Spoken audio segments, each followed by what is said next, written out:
السلام عليكم ورحمة الله تعالى وبركاته. dhammaan asxaabta qiimaha badan ee ku xiran janalka aamin technology isku soo noqdo wanaagsan. insha allahu tacaala maanta waxaynu bilaawi doonaa kooras cusub kaasoo ah database. kooraskan wuxuu noqon doonaa kooraskii labaad ee ka baxa janalka aamin technology. hore waxaynu usoo qaadanay kooras ku saabsan sida loo dhiso website.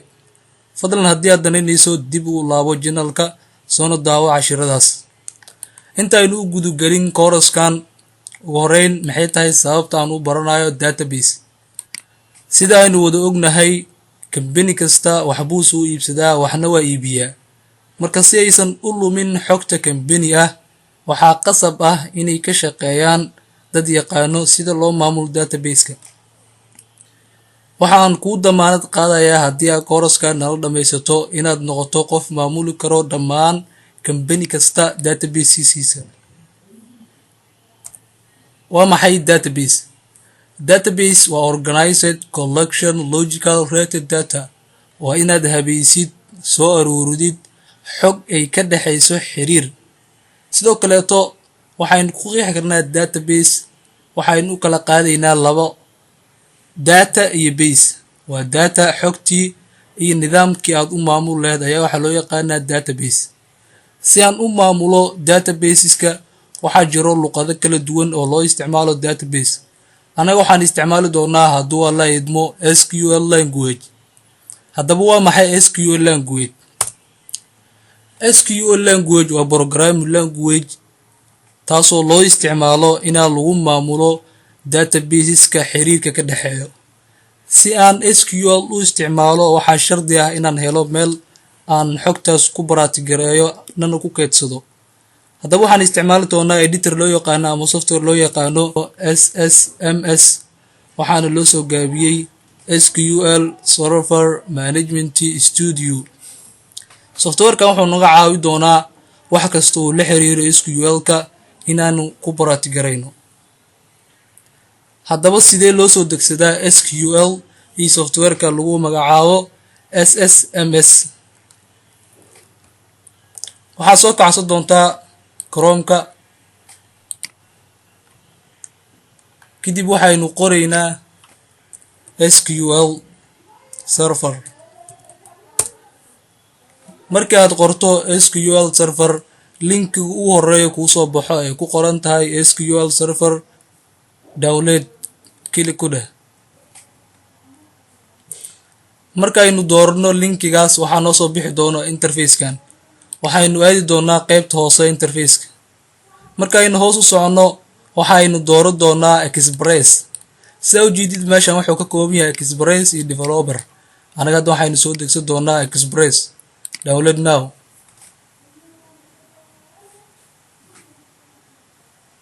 markaaynu dhahno download si toosa ayuu noogu digi doonaa. markaaynu soo degsano SQL-kan waxaa qasaba inaan soo degsano softwarekii kaleeto aynu ku baraatigareynayna. softwarekan waxaa la dhahaa SQL Server Management Studio, waxaana loo soo gaabiyaa SSMS. linkiga ugu horeeya kuusoo baxa kili ku dheh. waxaynu aadi doonaa qaybta hoose interfaceka. kadib waxaynu kasii dooran doonaa free download for SQL Server Management Studio. markasta waxay ku xiran tahay speedka internetka aad haysato.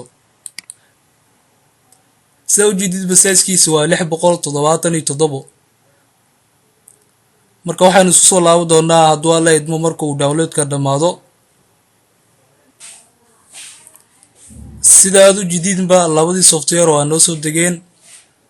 marka ugu horeysa waxaan soo degsan doonaa SQL. asiga ayaanu ku dhihi doonaa double click.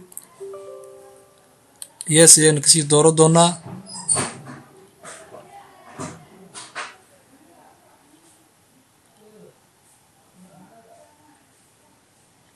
waxaa kuu soo bixi doona interfacekan SQL Server. anaga waxaan isticmaali doonaa last versionkii ugu dambeeyay oo ah 2022. kadib waxaynu kasii dooran doonaa basic.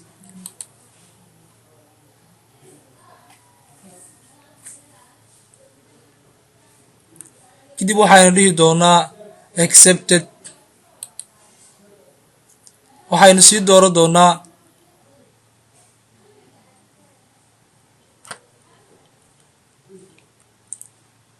kadib waxaynu sii dhihi doonaa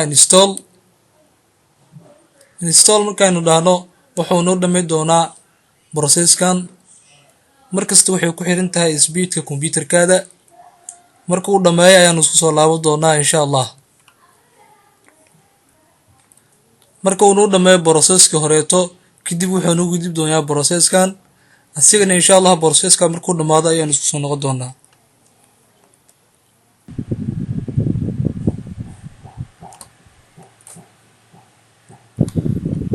marka uu noo dhammeeyo installationka SQL-ka wuxuunu keeni doonaa daaqadan. hadda waxaynu soo deji doonaa SSMS-ka SQL Server Management Studio. anaga hadda hore ayaanu soo degsanay, waxaan dhihi doonaa oo keliya connected, laakiin haddaadan soo degsanin waxaa dhehaysaa install. hadda ayaa soo degsan kartaa. hadda waxaan dhehaynaa connect now markaan dhahno wuxuunu keeni doonaa SQL command. inta markuunu keeno minimize ayaan isku dhihi doonaa. kadib waxaynu soo deji doonaa SSMS-ka. double click ku dheh.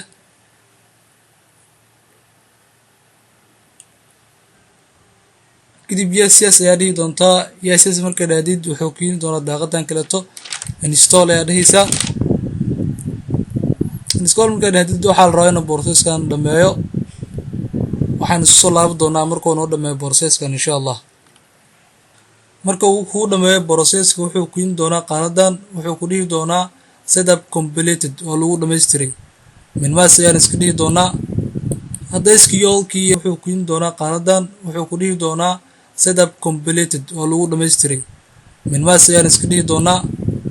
hadda software-kii kaleetaba waa soo degsanay. kadib waxaad taaban doontaa computerkaada calaamadda window markaad taabatid waxaad sirjin garay doontaa software-kii.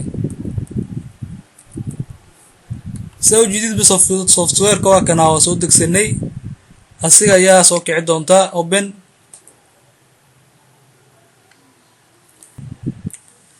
marka uu kuusoo kaco waxaa kuusoo bixi doonta qaanadan. waxaad dooran doontaa window artification. sidoo kaleeto server namekana waxaa ka dhigi doontaa desktop -6 step express.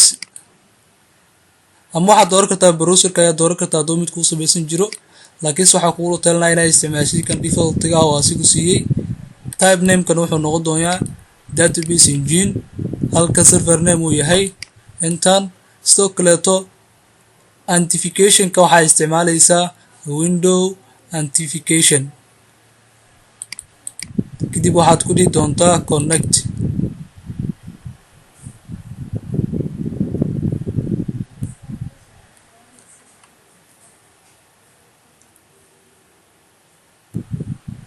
markaad connected haddii si dhammaystiran waxaad u dhammaystirtay installationkii SQL-kii iyo sidoo kaleeto Microsoft SQL Server Management Studio Code.